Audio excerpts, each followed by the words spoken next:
How do I give feedback to someone who's unmotivated? They're experiencing the same problems again and again, but they're not taking any action. If I don't share feedback, then I feel like I'm not a good leader. But if I do share feedback, I'm worried that people will see me in a negative light. I feel terrible. This is just some of the things that you have shared with me about your pain points with feedback, and they really resonate. We talked about radical candor, the framework we use at Google for giving honest feedback. But in reality, of course, it's not enough just to share radical feedback. Sometimes the person is not receptive. Sometimes we don't know what type of feedback should we share to get them motivated. And this is the part of feedback that's not talked about, is you have to match the feedback with the person. A slacker is going to need a very different feedback from someone who's eager to grow, who wants to hear feedback. Someone who's completely blind to the problem will need to hear something different than someone who knows their problem and is working on it. So in this video, let's talk about how do we evaluate what type of feedback the person actually needs. And this is a framework I call the feedback fit matrix. To assess what type of feedback someone needs, you need to know, one, are they growth seeking?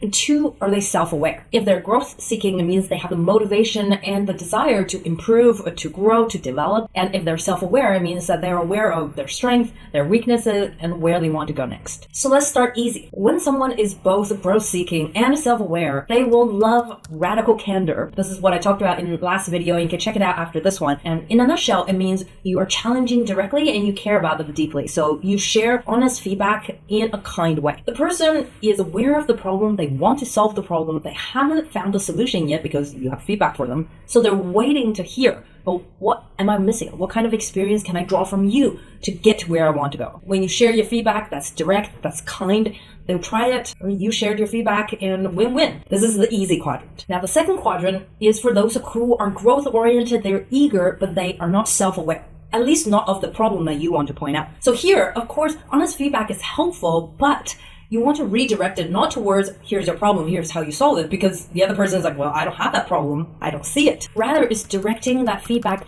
around how to build their self-awareness. There's a great Twitter thread, or X thread these days, from one of the reports of Sheryl Sandberg. His name is Dan Rose, and he was good at his job, and Sheryl Sandberg recognized that. But she also shared that, hey, people found you to be political and untrustworthy, something that you'll have to work on if you want to stay at Facebook. We recognize your potential, but also this is a big problem that is hurting the team. And so Dan, who didn't intend this, had a huge blind spot. And so the conversation was really around finding out for yourself whether this is true or not. So he had to set up one-on-ones. He had to have awkward conversations with peers, with teammates. Hey, could you point it out if I do something like this? To build his self-awareness, to then change that. And so in this instance, it's not enough just to share the problem, but also you have to prod the feedback discussion around building self-awareness and for them to see their blind spot themselves. Now we move on to the third quadrant.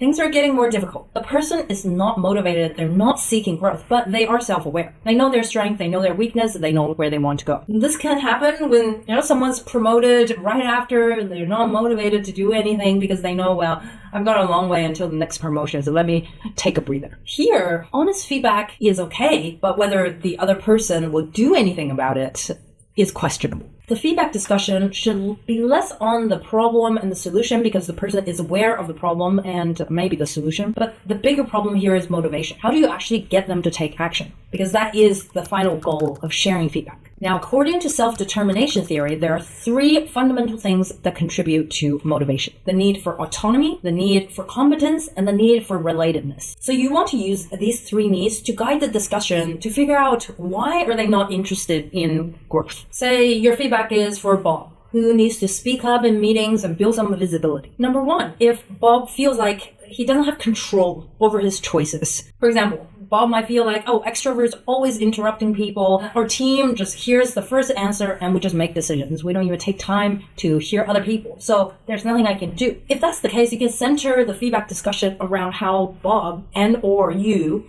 can create more opportunities for them to take the reign, for them to have more control. Maybe it's, well, we have a team meeting doc with the agenda pre-populated, so Bob can go in there, he can write down his thoughts for the things that he wants to contribute to, and when the meeting actually happens, the manager or the person leading the meeting will see and be able to tell Bob, hey, tell us more about this. By the way, this is actually what we use at Google in order to give more people, especially introverts who prefer to prepare ahead of time or have a bit of space to think through things, to populate the agenda notes. So it's not just one person who thinks really fast, who raises their hand and who dominates the conversation. So If you're an introvert, give that a try. Now, the second instance, Bob might just feel like he's not confident. That I'm not good at speaking up. I'm always rambling. I don't really say anything good. I always freeze.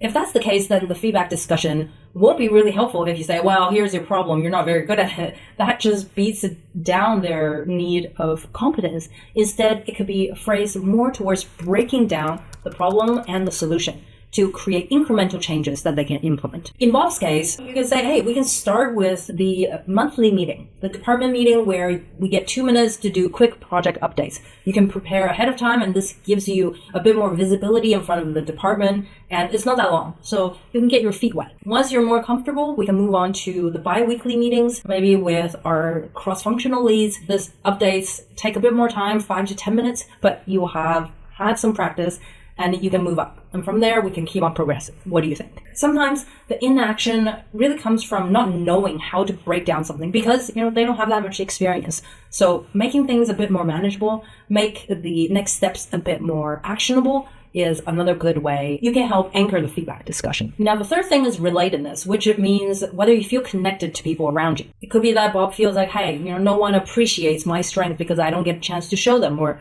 people on the team don't like me, or in my personal life, for whatever reason, I don't feel connected to others. If this is the core issue, then again, just direct feedback about him not speaking up is not really going to help Bob do anything. The conversation is probably better guided towards how can we help you create more moments of belonging. Because without that, Bob probably wouldn't really want to work on the skill anyway. You'll have to adapt these for the person that you are sharing feedback with, but these 3 things are a great universal place that you can get started. Now we move on to the problematic 4th quadrant. This is where someone is not interested in growing. They're not interested in even knowing what are their strengths, what are their weaknesses. They're not aware of those, and usually this happens when someone is quiet quitting, right? The problem is a lot bigger than just a behavioral change or a skill deficit that they're experiencing. You don't have that many levers to pull at this point, so it's probably less talking and more listening. Finding out what is happening in their world, what is their motivation for completely withdrawing, and go from there. I've had to have this conversation before, and it was really awkward. Let's call my teammate Nathan. The team is frustrated with the underperformance.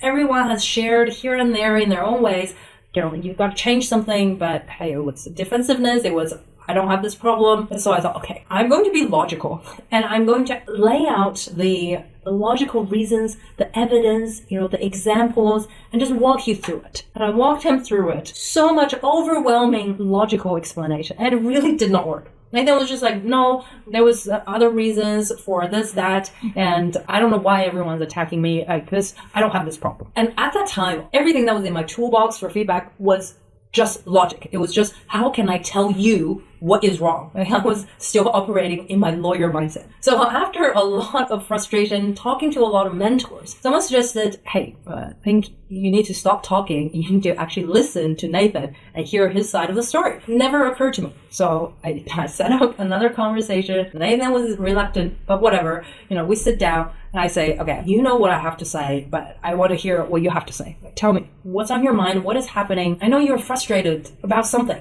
Help me understand. After an hour, Nathan came out with, okay, I really panicked when I realized that I wasn't good at my job. And he was saying that I was the best in my class. I was the best in my family. And everyone looked up to me. But in our team, I feel like I'm not performing. And I don't know why. And it just made me feel like, okay, I'm going to lose my job if I admit that I'm underperforming and this is all really overwhelming. I'm no coach, but just knowing that changes the entire conversation. It used to be very straight to the point, hey, here's what you did wrong, you need to change this, to a very human and real experience of, yes, he's worried about his job. And now I know where to work with him on the self-determination theory. Competence was a big one, as well as relatedness. And so we were able to then come up with a plan. We broke down his problem down to smaller bits. We said, okay, here is the first step you need to do right now in this project so that we can see some changes. And so you can show the team and we can build some relatedness and for everyone to let go of the tension in the team. And here we added one more framework, which was to spell out the second order consequences. In the end, if you don't take action, here is what will happen. He was worried about losing his job, and that was on the table. So we had to be honest with ourselves. This is when performance review is going to happen. So how can we work backwards with this timeline